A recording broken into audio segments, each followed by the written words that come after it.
Assalamualaikum warahmatullahi wabarakatuh. Sana BTV, senang sekali hari ini kita ketemu lagi dalam program obrolan kesehatan. Hari ini saya Ria Amelia bersama dengan rekan saya Reza Febrian. Iya. Kita berdua ini akan berbincang tentunya dengan narasumber kita yang sangat istimewa. Hari ini ada siapa Ria? Oke, kali ini kita kedatangan Dr. John Henry Nurdin, Magister Kesehatan. Beliau ini kelahiran Bengkulu Selatan ya, pada 13 April 1975. Lebih akrabnya ini disapa dengan John. Iya, betul. Ya. Apa kabar Dan? Alhamdulillah sehat Mbak Kiki. Dengan Mas siapa ya? Mas Reca. Mas Reca ya. Sehat ya? Alhamdulillah sehat ya. Alhamdulillah. Dan Ya. kita hari ini berbincang-bincang di kawasan Newton District juga ya. Kemarin baru saja baru-baru ini baru saja kemudian opening yang luar biasa banyak banget nih kan secara ini bisa menjadi salah satu pilihan buat keluarga juga untuk berrekreasi. Karena di Ya. sini ada hotel juga, Betul. terus juga ada Biodemia ini tempat main anak-anaknya, terus Ya. ada tempat spa juga, ada untuk untuk spa gitu. Iya. Banyak pilihannya. Ada Betul, cafe betul. resto juga yang food and refreshment juga enak-enak. Ya. Oke, Dok, sekarang ngapain aja nih Dok? Kegiatannya ada apa aja Dok? Ya, jadi kalau kegiatan keseharian yaitu tadi karena di organisasi ya, di profesinya Kesmas, Kesehatan Masyarakat. Jadi kebetulan sedang diamanahkan untuk periode kepengurusan sampai tahun 2026. Ya, 2026. Jadi kita di profesi Kesmas itu bicara tentang bagaimana promotif dan preventif. Jadi sesuai dengan hari ini temanya kemungkinan nanti akan bicara tentang kesehatan jiwa. Iya. Ya. Sibuk-sibuknya ya. Ya, betul. Tugasnya juga masih panjang sampai 2026. Wah banyak ya, masih 2026 kalau yang di Kesmasnya, belum yang lain lagi nih. Iya, bener lagi. Sibuk ngajar aja nih gara-gara. Iya. Iya. Juga. Oke, nah kayak tadi mungkin di kita udah kasih Iya. tahu ya kalau bahwasanya ini kita akan berbincang tentunya temanya tentang kesehatan jiwa masyarakat. Betul. Karena memang seperti kita ketahui ini permasalahan kesehatan jiwa mungkin saat ini di Indonesia juga lagi krisis dan juga Betul. Iya. Kita akan berbincang terlebih itu seperti namanya mengenai kesehatan jiwa masyarakat. Tapi kalau sebelum kita panjang ya. Ya. Dan sebelum kita lebih panjang lagi, mungkin kalau kita dengar tentang kesehatan jiwa, Betul. ini pernah jiwa atau jiwanya bermasalah. Betul. Orang awam tahu kan cuma sebatas itu. Betul. Kalau sebenarnya untuk pengertian mengenai kesehatan atau kejiwaan seperti apa sih? Ya, baik. Makasih Mbak Kiki ya, Sanah BTV. Jadi kita sering mengenal ada istilah gangguan jiwa, ada kesehatan jiwa ya. Iya. Atau juga ada yang bilang juga gangguan mental. Iya. Atau juga malah lebih sadis lagi, gila ya. Iya. Ya, atau psikosis.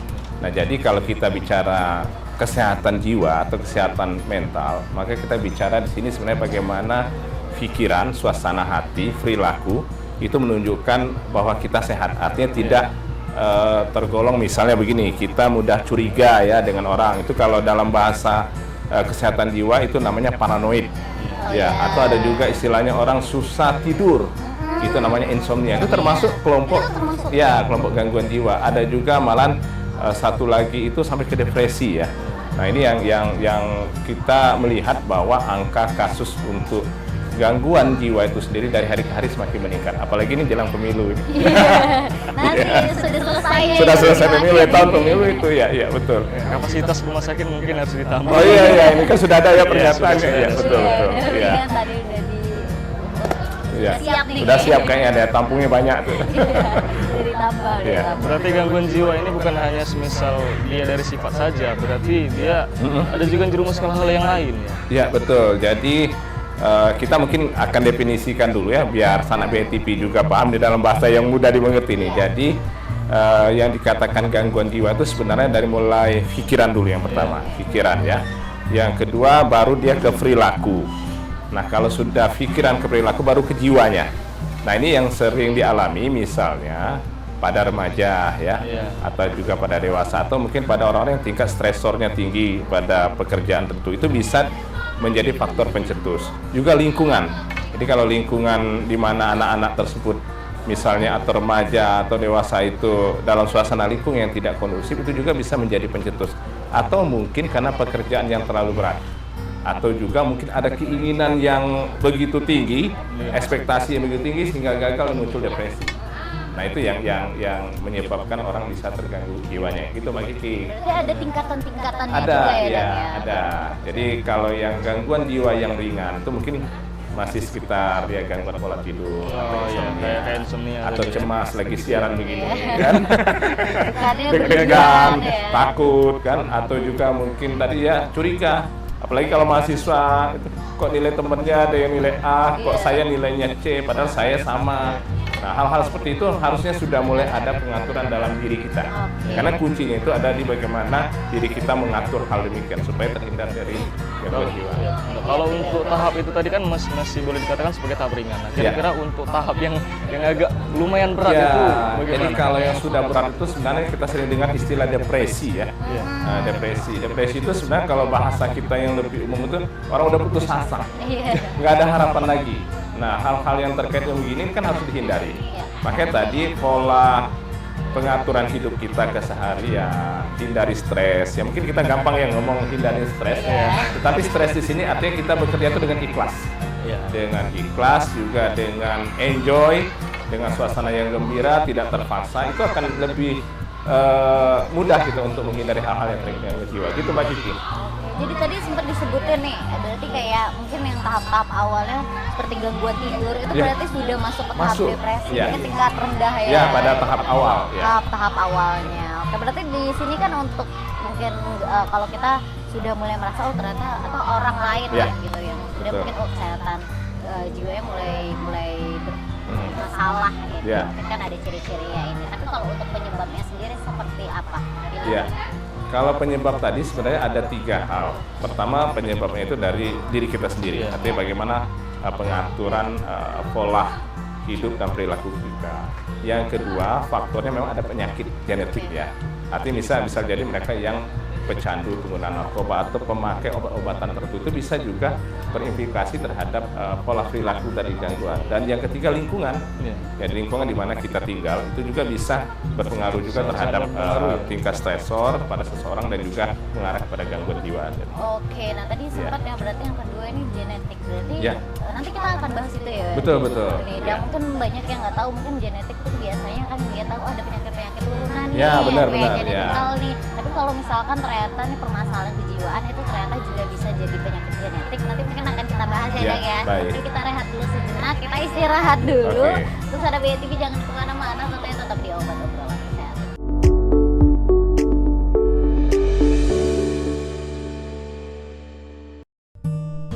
Halo sanak BTV dimanapun Anda berada, kembali lagi dalam acara obrolan kesehatan. Tentunya kita masih bersama dengan dokter. Iya. Di sini kita akan berbincang-bincang kembali tentang gangguan jiwa ya. Iya, iya, betul. Kesehatan jiwa. Oke, tadi mungkin Dok, tadi sempat sebelum kita break iklan ya, tadi sempat kita dengar juga berarti ini untuk gangguan kesehatan jiwa Betul. ya. Jadi tadi ada faktor turunan juga, berarti Iya. termasuk penyakit genetik juga ya. Ya, betul. Jadi Mbak Kiki, Mas Reca ya dipanggil ya. Ya, Mas jadi Reca. yang genetik ini biasanya kan faktor turunan. Jadi misalkan dari orang tua atau juga dari nenek moyangnya, Iya. itu memang mereka pernah ada yang gangguan jiwa. Nah, makanya kadang-kadang gangguan jiwa ini kalau kita mau tahu penyebabnya kadang-kadang banyak yang tidak diketahui. Iya. Ya, makanya rata-rata kan penyebab penyakit gangguan jiwa tidak diketahui, tetapi faktor genetik itu juga menjadi salah satu. Oke, bisa Jadi jadi saya salah punya satu. keluarga juga dari keluarga jauh ya. Dari mulai kakeknya itu ada yang gangguan jiwa sampai orang tuanya sampai ke anaknya.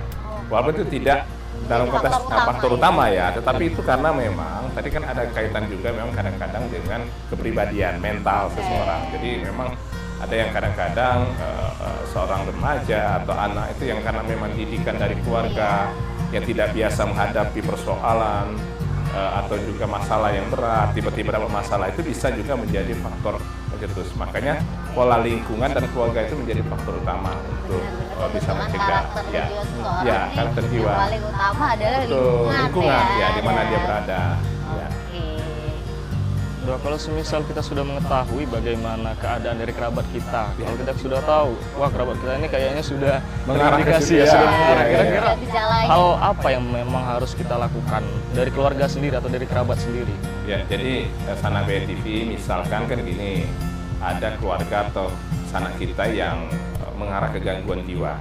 misal sudah mulai sering ngurung di kamar, nggak keluar-keluar, atau bawaannya marah terus setiap hari, atau ngamuk-ngamuk sampai menimbulkan kerusakan, maka langkah pertama yang perlu kita lakukan adalah pertama konsultasi kepada, ada dua pilihan. Satu, kalau masih awal ke psikolog ya, itu bisa didatangi di rumah sakit jiwa setempat, misalnya di RSKJ ya, rumah sakit Bengkulu, itu ada jiwa, di Bengkulu ada juga psikolognya. Nanti akan ada pola terapi dengan konseling di awal, diketahui dulu apa penyebab sampai marah-marahnya atau mau ngurung, itu biasa dengan pendekatan dialektikal. Dan itu biasanya mereka-mereka yang memahami ilmu konseling itu sudah bisa melakukan pendekatan. Nah, kalau sudah pada tahap ada perilaku yang betul-betul sudah berbeda dengan perilaku sehari-hari, itu perlu pengobatan. Maka itu datang langsung ke psikiater ya. Jadi psikiater akan memberikan obat penenang, biasanya itu obat-obat yang bisa mengurangi reaksi-reaksi negatif dari seseorang tersebut. Ya.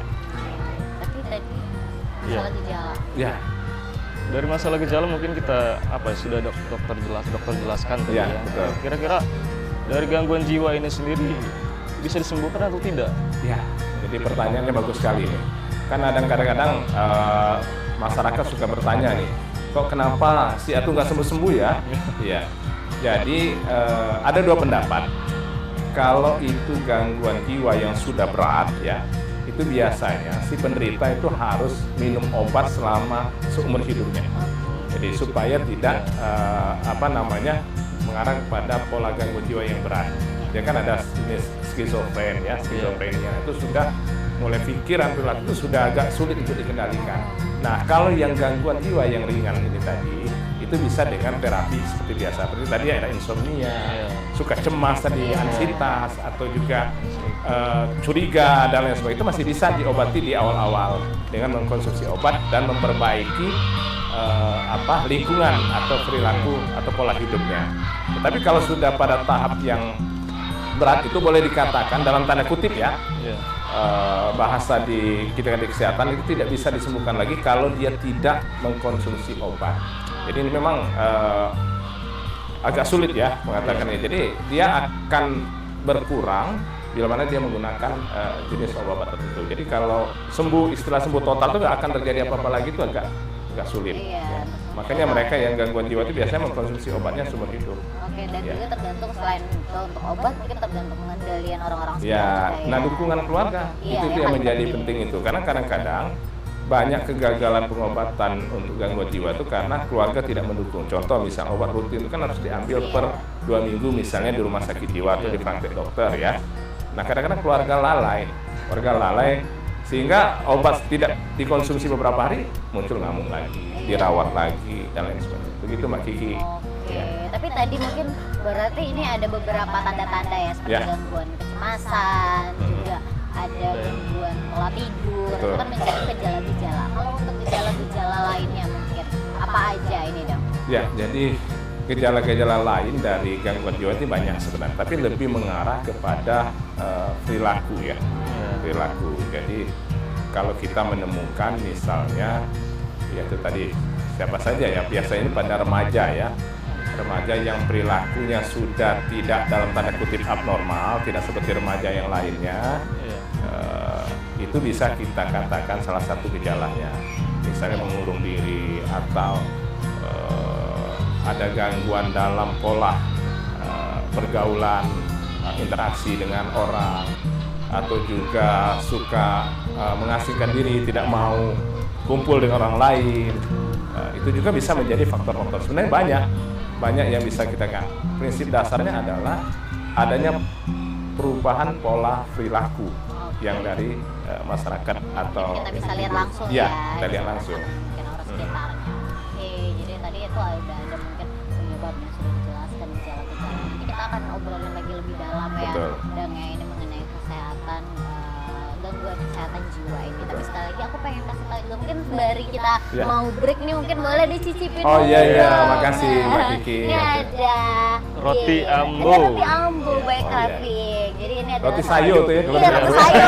Bengkulu roti sayo. Sayo Ya ini ampun. adalah best sellernya juga nih Ya. dari Craving Resto. Jadi banyak banget food beverage yang bisa jadi pilihan kita Ya, nih betul, kalau betul. misalkan pengen makan di Craving Resto. Karena ini di Yordan District 2 itu banyak banget tempat-tempat permainan juga, ada Playdonia. Jadi di sini tuh buat keluarga cocok banget. Untuk Ya. momsnya ada tempat spa, untuk pawai juga bisa spa, bisa juga Ya. anak-anaknya di sini main di Playdonia. Karena di sini ada kuda poni juga Iya. ya Oh, iya, kan. iya, Terus betul. ada mini zoo juga buat anak-anak, jadi enak banget bisa jadi pilihan untuk kita berkreasi. Iya. Tapi kita mau break dulu, mungkin kita boleh minum-minum Ya, dulu. boleh. Ada Ini minumnya minuman- enak banget nih. Iya. Satu habis nih. Iya, langsung habis deh, ada minuman segar Iya. dari Craving. Dan juga kita mau icip-icip dulu nih, ada roti ambo, roti sayo ya Roti sayo tadi, iya. Dan terus ada beda, jangan kemana-mana, tentunya tetap di obat obrolan kesehatan.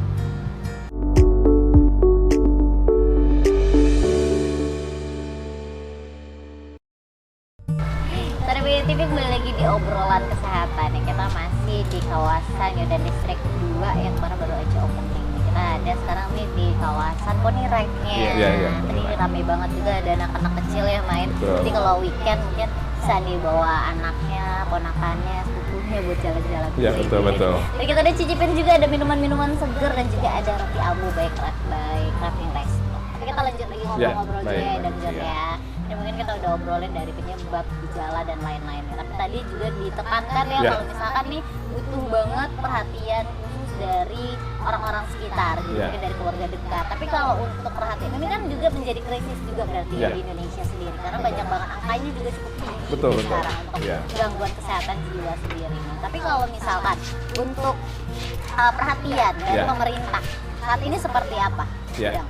Jadi terima kasih Mbak Kiki ya. Jadi pemerintah sebenarnya sudah punya program sendiri. Jadi kebetulan Bapak ini di kegiatan di pemerintahan Iya. juga ya. Jadi di Dinas Kesehatan itu sudah dibentuk, namanya ada tim pembina kesehatan jiwa masyarakat. Oh iya, itu seperti apa tuh? Nah, jadi dari mulai tingkat nasional, tingkat provinsi sampai kabupaten. Nah, tugasnya salah satu itu adalah bagaimana supaya angka kasus gangguan jiwa ini bisa ditekan. Oke. Dan juga penemuan kasus. Nah, kita kan sekarang kan bingung ya masyarakat ya, misalnya ada yang gila di jalan itu. Iya. Itu siapa sih yang bawanya, yang nangkapnya? Iya. Apakah orang kesehatan rumah sakit jiwa? Nggak ada kewenangan. Orang rumah sakit jiwa jemput-jemput orang di lapangan. Jadi Nah, siapa nih yang punya kewenangan? yang punya kewenangan? Sos. Dinas sosial. Oh, dinas sosial bener ya? Dinas sosial ya. Jadi dinas sosial, aparat kepolisian, juga masyarakat LSM ya, atau memang mereka-mereka yang peduli terhadap masalah-masalah kesehatan itu juga bisa melalui prosedur untuk pelaporan. Nah, ini yang sekarang ini pemerintah sudah menyediakan alokasi anggaran khusus dari mulai pusat sampai kepada kabupaten kota. Karena sesungguhnya kewenangan ini ada di kabupaten kota. Jadi misalnya di Kota Bengkulu ini ya ada yang gangguan jiwa itu dinas sosial kota Oke. yang harus ngambil bahasanya itu ya, atau Iya. juga menjemput pasien untuk dibawa dirujuk ke rumah sakit jiwa. Oke. Nah, tapi untuk biaya Ya. pelayanan kesehatannya nih, kalau misalkan mungkin yang punya keluarga, Benar, misalkan benar. keluarganya yang melapor di Ya, itu kan betul. ada tanggung jawab dari keluarga. Benar. Tapi kalau misalkan yang ada di jalan-jalan nih, Iya, Dan, iya, nah iya. ini untuk biaya pelayanan kesehatannya, atau seperti apa? Apakah itu tanggung pemerintah saat ini atau seperti apa? Ya, nah terima kasih sekali Mbak Kiki nanya ini ya. Karena ini yang jadi pertanyaan masyarakat sanak BTV ya.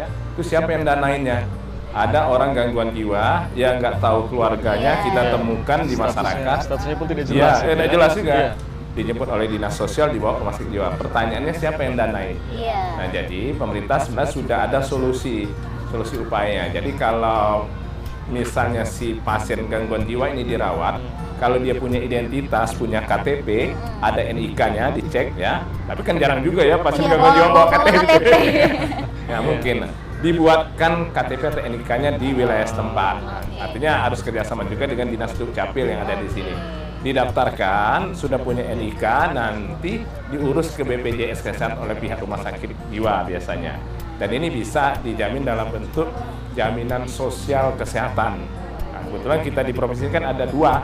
Satu yang bersumber dari Kementerian Kesehatan namanya penerima bantuan iuran PBI.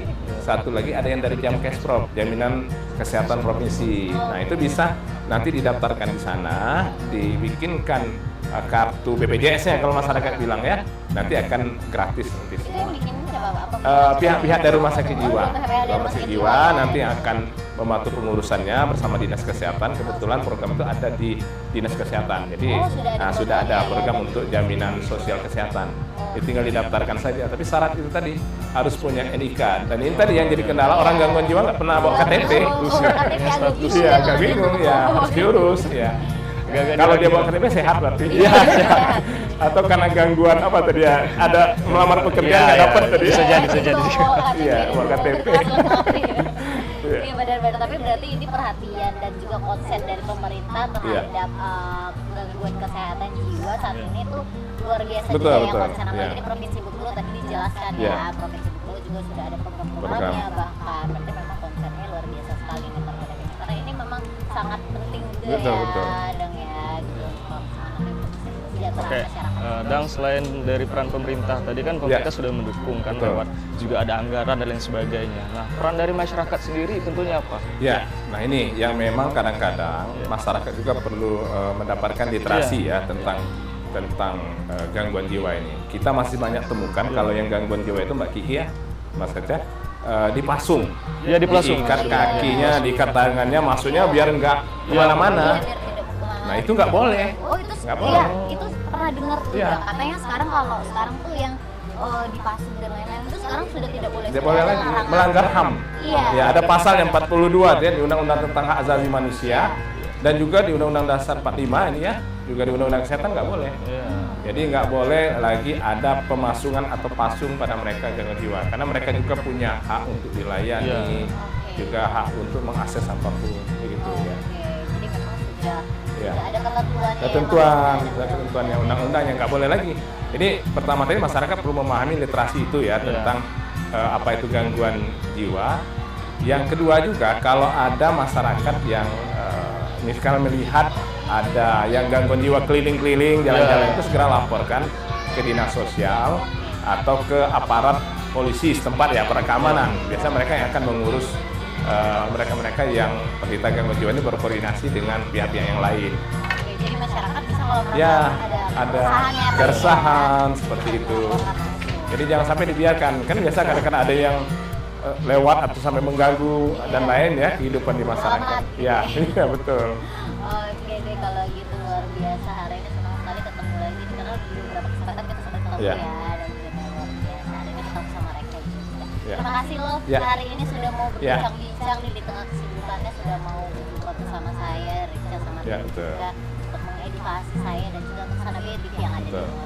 Sehat dan sukses selalu ya. Ya, terima kasih. Terima kasih Pak Kiki. Ya. Boleh kita sembari ya, sambil cicip ini saya minum aja nih. Kerasa sananya haus ya. Karena membantu yang seger-seger nih juga ada. Minumannya apa ini? Craving ya. Ada selain minuman kan ada juga roti ambo ya. Roti ambo, roti sayur. Best sellernya di sini. Iya. Oh iya. Habis ini langsung makan ya. Langsung makan. Iya. Betul. Sekali lagi nih kita juga pengen ajak kita untuk Sana BTV untuk menjadi salah satu pilihan juga untuk rekreasi. Nih di sini banyak banget pilihannya. Ada juga ada waterpark juga. Mau main VR sekarang yang lagi heboh ya. Biasanya sekarang ada game VR, terus sekarang di Bengkulu udah ada. Jadi bisa langsung main-main. Oke, kalau gitu thank you sekali lagi ya. Ya, terima kasih Mbak Kiki. Dan juga untuk Sana BTV juga terima kasih sudah menyaksikan obrolan santai untuk episode kali ini. Saya Rika Amelia beserta Recha Febrian dan juga kerabat kerja yang bertugas. Sampai undur diri. Wassalamualaikum.